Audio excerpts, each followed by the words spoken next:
He walked into his own bar dressed like a man life had forgotten, dirty jeans, worn slippers, a face nobody would respect.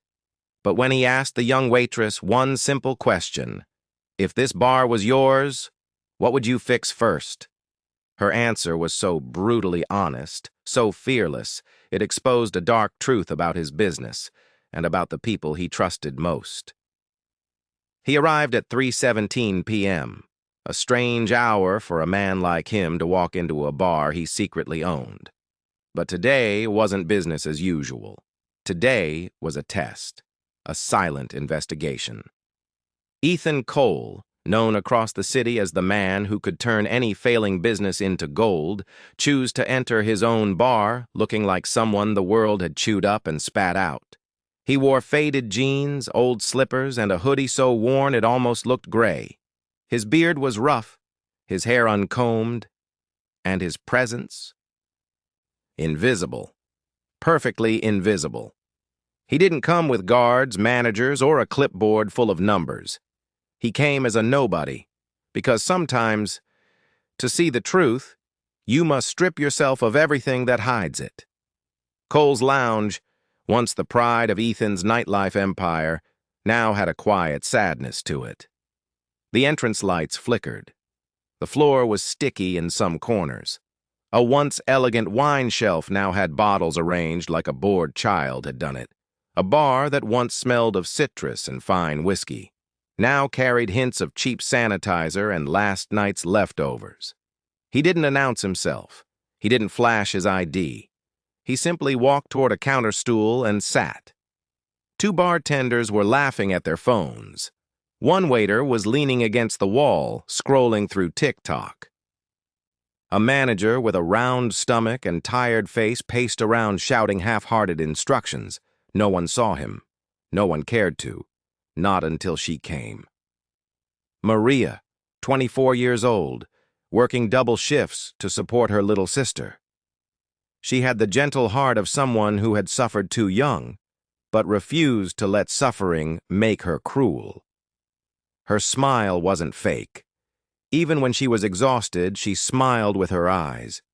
She walked toward Ethan with a towel still slung over her shoulder. "Sir, are you all right?" she asked softly. Ethan lifted his head only a little. It had been a long time since anyone asked him that without expecting something in return. He nodded.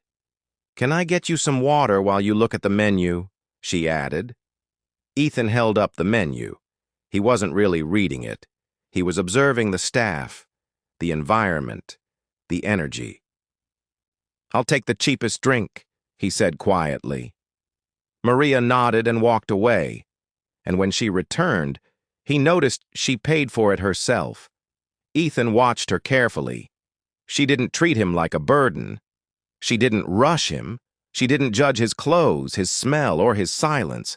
Most people serve wealthy customers with professional politeness, but the way they treat the poor reveals who they really are. Maria asked, "Do you need anything else, sir? The drink is on me." Ethan shook his head. He didn't want anything else, except the truth. Minutes passed. Maria served another table, picked up a glass, wiped a spill, comforted a crying child, checked on Ethan again. He noticed something. She was doing the work of 5 people. The others, laughing, slacking, scrolling, pretending to be busy. So Ethan decided to begin. He leaned forward and asked, "Tell me something. If this bar were yours, what would you fix first?" Maria froze. She wasn't expecting that level of question, especially from a poor man drinking the cheapest item on the menu. But she didn't sugarcoat anything. "The staff," she said immediately. She swallowed hard and continued. "Sir, forgive me, but most people who work here don't care about customers unless they look rich. The manager steals tips from us and blames company policy. The bartender drinks more than he serves. The chef buys cheap ingredients to save money, even when customers complain." Ethan's jaw tightened slightly, still controlled, still unreadable. Maria continued, her voice breaking a little. Sometimes I think the owner doesn't even know how bad things have gotten. Or maybe he doesn't care anymore. Maybe he's too rich to see people like us. Her honesty cut deeper than she knew, because she wasn't talking about a distant stranger. She was talking about him. Ethan knew he had been busy. He knew he had left the day-to-day operations to trusted staff. But hearing how deeply his own people suffered, that was a wound only truth could cause. He whispered, "So you think the owner has forgotten you?" Maria nodded, trying not to show the pain behind her words. Maybe, or maybe success blinded him. People change when they get money. Their hearts become harder. Ethan looked down.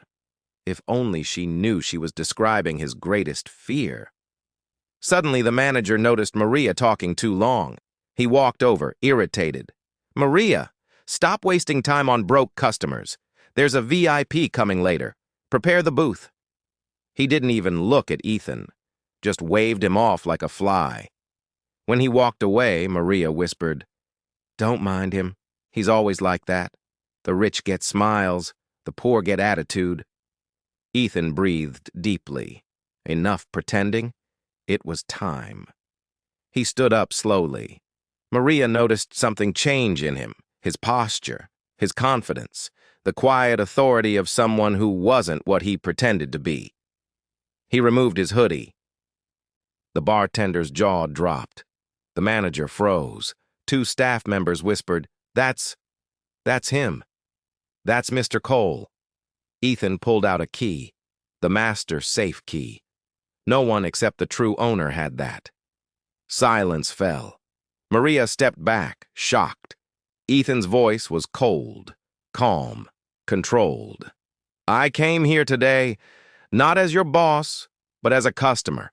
And only one person in this building treated me like a human being." His eyes scanned the room. "The rest of you? You failed." The manager stuttered, Sir, we didn't know." "You weren't supposed to know," Ethan cut in. He pointed at the bartender. "You're suspended." He pointed at the chef. "Kitchen inspection. Today." Then he looked at Maria. "Come here." She stepped forward, nervous. Ethan softened. "You said if this bar were yours, you'd fix it." She nodded. "Then fix it with me. Starting today, you're the new assistant manager." Maria's hand covered her mouth. Tears spilled down her face. "Sir, but why me?" Ethan replied, "Because when you thought I was nobody, you treated me with more respect than people who knew I was somebody." Over the next weeks, new staff were hired, systems were rebuilt, corruption was removed, customer service flourished. Ethan visited regularly, quietly, humbly, and Maria quickly became the heart of the entire business. The bar regained its old glory not through money, but through integrity. And Ethan, he learned something he would never forget. You don't lose a business when profit drops. You lose it when honesty disappears. Sometimes the richest people in the world are the ones who have the courage to speak the truth, even when no one is listening. Before you go, I want to ask you something. If this story touched you, made you think, or opened your eyes, even for a moment, press the like button so more people can hear it too. Question for you. If you were the owner, would you appreciate someone like Maria? Tell me in the comments. I'm reading everything. Don't forget, if you love powerful moral stories, life lessons, and deep emotional narratives, subscribe to Hidden Tales, Stories, and turn on notifications. Join us every day for more stories that inspire, correct, and transform. Your support keeps this channel alive. Thank you for watching. See you in the next story.